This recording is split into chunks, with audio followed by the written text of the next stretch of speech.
We're talking today about the 20th and 21st centuries as a new period in world history.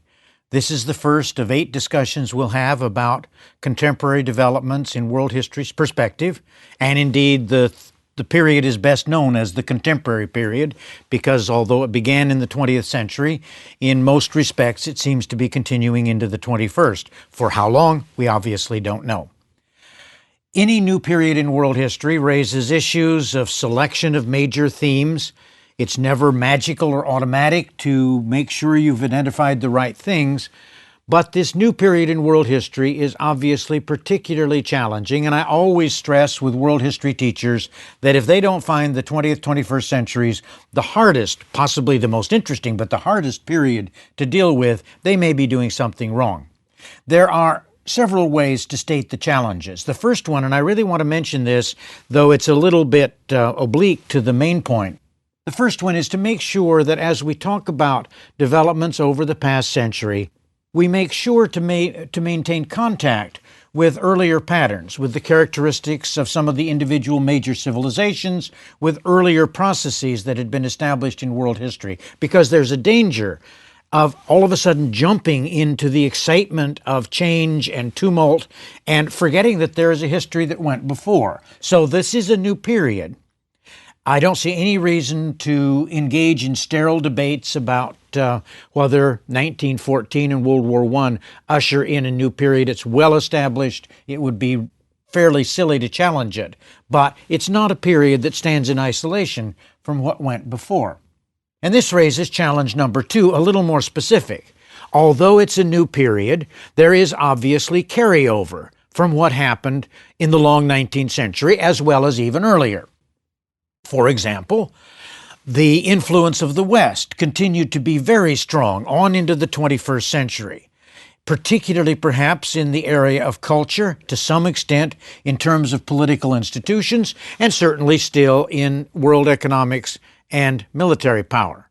The world economy also persisted in some ways. This is a theme we're going to talk about more specifically next time. It really should be folded into the periodization discussion, but it's another continuity.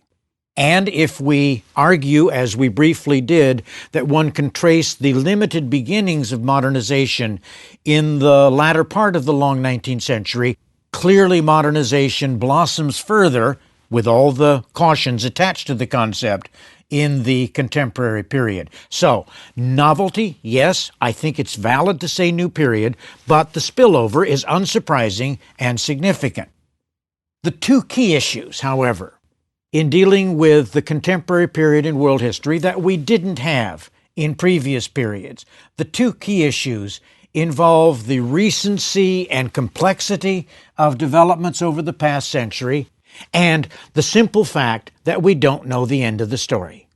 We can talk about change away from long 19th century patterns, and we'll do that quite concretely in our discussion here. But we can't always, indeed we can't usually say, well, the old patterns have shifted and now the new patterns are well established. They aren't. And we can have questions, we can see change, we can't make final determinations, usually, of new directions, and that's just part of the territory. The busyness of the past century partly, of course, reflects our own involvement in it. Some of us lived through a fair part of it, and it also reflects the extent to which we are traditionally and properly filled with stories about World War I, about World War II, the Depression, some of the developments since World War II, etc. It's hard to place this in perspective. It's hard to sort out. And making this a little bit more specific, the 20th, early 21st centuries themselves, since 1914, are conventionally divided into 3 chunks. There is 1914 to 1945, dominated by 2 world wars, the Depression, the clear disarray of Western society, some stirrings in other societies, the force of new revolutions, particularly in the Soviet Union. This is period number 1. Period number 2, 1945 to around 1990, involves obviously the overarching system of the Cold War, which, although I think less important than it seemed at the time, obviously provides an alternative to the main frame of reference that applied to the World War and interwar period. And then the Soviet Union collapses, the Cold War is officially over, and one enters the third phase of the contemporary era, marked perhaps by the emergence of the United States as, quote, the world's only superpower, possibly by the early 21st century, with some new questions about whether even that role was going to last all that long. I think the best way to sort out this internal periodization, because frankly, 30-year chunks are just too short for world history. They would magnify details in the contemporary experience at the expense of the big picture. I think the best way to sort out these intermediate chunks is to see World War I as opening a new series of questions about the Western role in the world, and particularly West European role, which led to a clear decline of Western Europe in world affairs, marked after World War II, which then opened a transitional framework in which, at least officially, the Soviet Union and its allies and the U.S. and its allies disputed world dominance. That transitional system failed, much like other earlier transitional systems. For example, the Great Chinese Voyages at the end of the post-classical period. Other transitional systems have been sketched and failed. The Cold War was a first statement of what to do about the shifting world power balance. It didn't last. And now, in the third phase of the contemporary era, we're involved in some more open-ended questions about what the new power structure will be. And we'll return to this in just a moment. One final preliminary, and the preliminaries are, again, a little more detailed than usual because this really is a tough assignment, an intriguing one, but tough. We are accustomed to hearing that the pace of change has sped up in the modern world, and maybe it has. But it's really important to remember that if this is a new and major period in world history, opening up with World War I, it's still very novel. Its advent is still very recent.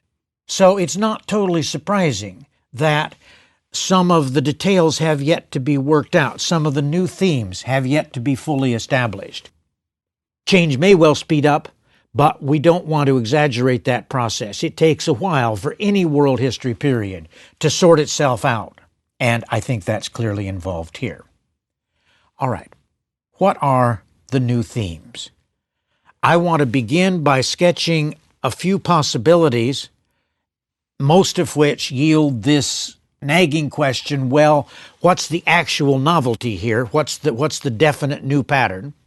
Then talk about the clearest way in which the long 19th century stops predominating, and then turn more positively to the basic themes that I think are really definitional for this contemporary era.